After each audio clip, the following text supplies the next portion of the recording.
Salut les amis, bienvenue dans cette nouvelle vidéo. Je suis Martin Toucam et aujourd'hui, je vous amène visiter une nouvelle bande. Donc, vous savez, la position des pluies pondeuses, c'est 1 an 6 mois.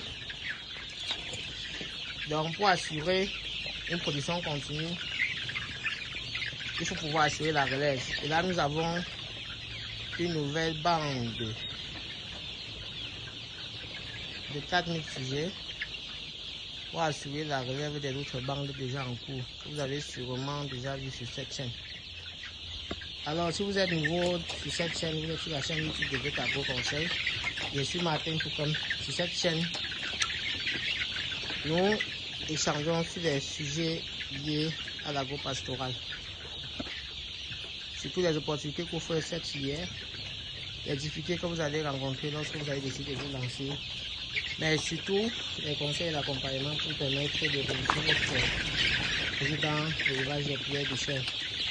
Donc nous sommes cette semaine dans la région de l'Ouest Cameroun, le bassin national de la production agricole, plus particulièrement des poules pondeuses et de la production porcine, c'est-à-dire l'élevage des porcs.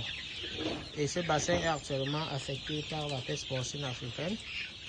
Nous sommes venus apporter notre soutien aux acteurs de cette filière-là, en les sensibilisant sur quelques mesures à mettre en place pour éviter les difficultés auxquelles ils font face actuellement dans le futur. Et nous profitons pour faire escale dans la ferme de notre spécialiste en production de poules pondeuses. Donc pour vous faire vivre le démarrage de cette bande. Donc ils ont exactement 6 semaines, 3 jours. C'est une nouvelle chose qu'on est en train d'expérimenter. Et les résultats nous permettront de vous orienter pour ce qui est des conseils, parce que nous sommes aussi là pour tester les meilleures sources sur le marché et vous orienter dans vos investissements. Donc c'est une nouvelle source. Ils sont entrés dans leur 7e semaine il y a 2 jours. Et il va encore rester environ 13 semaines pour avoir les premiers œufs commercialisables. C'est-à-dire, nous tablons vers une production vers la 20e semaine. Donc ici, nous sommes en phase de démarrage et comme vous le savez, c'est la phase la plus délicate. Déjà parce qu'il faut faire le chauffage. Et vous voyez que nous sommes déjà sortis du chauffage. Donc, le chauffage se fait principalement durant les 3 premières semaines. Durant cette phase également, il faut faire les vaccinations. Et c'est ces vaccinations-là, ce sont les vaccins en mission durant cette phase qui vont protéger ces sujets durant toute leur carrière de production. Comme je vous l'ai dit tout à l'heure, ça va s'étaler sur 1 an 6 mois. Donc, le challenge de l'éleveur que vous êtes et que vous serez demain au courant de ces phases, c'est non seulement de protéger ces animaux, mais surtout d'assurer une bonne homogénéité. Quand vous regardez cette bande, vous allez remarquer qu'ils sont plus la plupart homogènes au moins à 95%. Regardez comment ils ont les mêmes tailles et cette homogénéité là se fait à travers déjà un bon chauffage et le respect des densités au sol, que ce soit en termes d'élevage. Donc ça veut dire combien de sujets il doit mettre au mètre carré, mais également le respect des densités autour des mangeoires. Vous allez voir par exemple ces mangeoires linéaires. Vous voyez que celui-ci n'est pas très adapté. Parce que les sujets entrent dedans. C'est pas l'idéal ici. C'est pas le âge. Donc pour laquelle ils entrent dedans. Normalement on va le remplacer. On va utiliser une mangeoire plus adaptée. Je vous montre quelque chose qui est bien adapté pour leur âge. C'est celui-ci. Vous voyez comment ils sont placés. Chacun mange de son côté. Donc pas besoin d'entrer à l'intérieur parce qu'ils ont facilement accès à l'aliment. Contrairement à celui-ci qui est très haut. Vous voyez que celui qui monte, qui mange même monte sur la paroi pour pouvoir avoir accès à l'aliment et l'autre entre carrément à l'intérieur. Or, les filets doivent normalement rester comme ça, comme vous voyez là.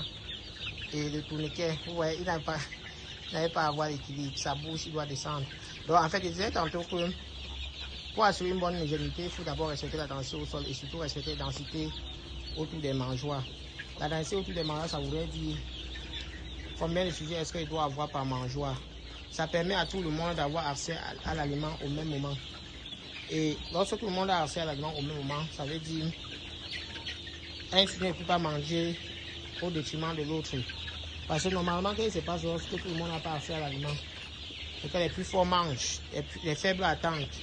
Quand les plus forts vont finir, maintenant les faibles vont aussi passer à table.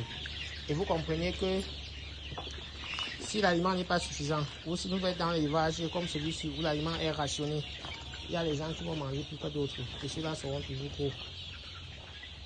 Après cette densité autour des mangeoires, maintenant, on a des abreuvoirs. Vous voyez ici, je vous l'ai déjà expliqué plusieurs fois. Ici, ce sont les abreuvoirs automatiques. Ça permet au sujet d'avoir accès à l'aliment, à l'eau, pardon, à tout moment. Ils ont accès à l'eau. Il faut respecter vraiment la densité autour. Ici, tous ces paramètres sont respectés. Après, il faut faire un bon chauffage, c'est-à-dire apporter une bonne source de chaleur durant les 3 premières semaines. C'est cette source de chaleur-là qui va permettre à vos sujets de se protéger contre le froid. Donc, parce que durant les premières semaines, vous avez remplacé leur mère. Il faut aller les apporter la source de chaleur qui va leur permettre de lutter contre le froid avant le développement des plumes, comme vous voyez là. Parce que pour ceux qui suivent régulièrement cette scène, vous allez voir que les poussins ont ce qu'on appelle les divers, alors que les adultes ont plutôt les plumes. Donc, après les 3 premières semaines, comme les plumes sont déjà développées, on arrête avec le chauffage. Bien évidemment, il faut assurer, pour avoir une bonne homogénéité, il faut assurer une bonne alimentation. Une bonne alimentation se traduit déjà par sa composition. Donc, utiliser les ingrédients de bonne qualité, les ingrédients qui ne sont pas contaminés. Après, il y a la granulométrie. Vous allez voir que cet aliment est fin, est un peu fin. Et voici par exemple une anomalie. Si tu trouves comme ça dans une ferme à plus de 5% de l'aliment, ça veut dire qu'il y a un problème. Car ça, c'est un grain de maïs qui normalement ne doit pas être là. Tout l'aliment doit être homogène comme celui-ci. Ça, c'est ce qui correspond à leur âge. Si on revient 3 semaines en arrière, vous allez voir qu'il y a un autre aliment plus fin, qu'on appelle l'aliment démarrage ou l'aliment pré-démarrage. Donc c'est ça généralement qu'il faut respecter lorsque vous faites votre aliment. Et après, bien évidemment, il faut une bonne programme de prophylaxie parce que vous savez, s'ils sont homogènes comme ça, ça veut dire depuis le premier jour, ils ont évolué de la même manière. Ils n'ont pas eu de problème de santé. Parce que toi et moi, nous savons que lorsqu'on est malade, généralement, on ne mange plus. Et si on ne mange plus, c'est normal qu'on ne prenne plus du poids. Or, pour garder, il faut manger. Donc, on doit tout faire pour qu'ils restent en santé. Pour qu'ils restent en santé, il faut les apporter les soins nécessaires pour préserver cet état de santé-là. Maintenant, il y a un élément super important dans cet élevage. Bon, je vais vous montrer ça ici parce que c'est ici que ça se dessine le plus. C'est la gestion de la litière. Vous voyez ce qu'on a au sol ici, c'est la litière qui est un mélange de copeaux de bois que vous voyez un peu devant vous et des flancs. Donc on met le copeau de bois blanc, je tiens à le préciser. C'est ce bois-là qui est moins toxique pour les animaux. Ce copeau de bois, lorsque les animaux vont déféquer sur ça, ça va devenir la litière qui est un peu plus sombre comme vous voyez là. Donc la gestion de la litière consiste à se rassurer au quotidien que la litière n'est pas mouillée. Par exemple, en bas des abreuvoirs, on se rassure toujours que la litière n'est pas mouillée. Donc ça c'est mouillé, on remplace directement. Comme vous voyez, on a fait ce matin. Ça permet de protéger les animaux contre les problèmes de pattes, contre les problèmes parasitaires et contre certaines bactéries gastro-intestinales.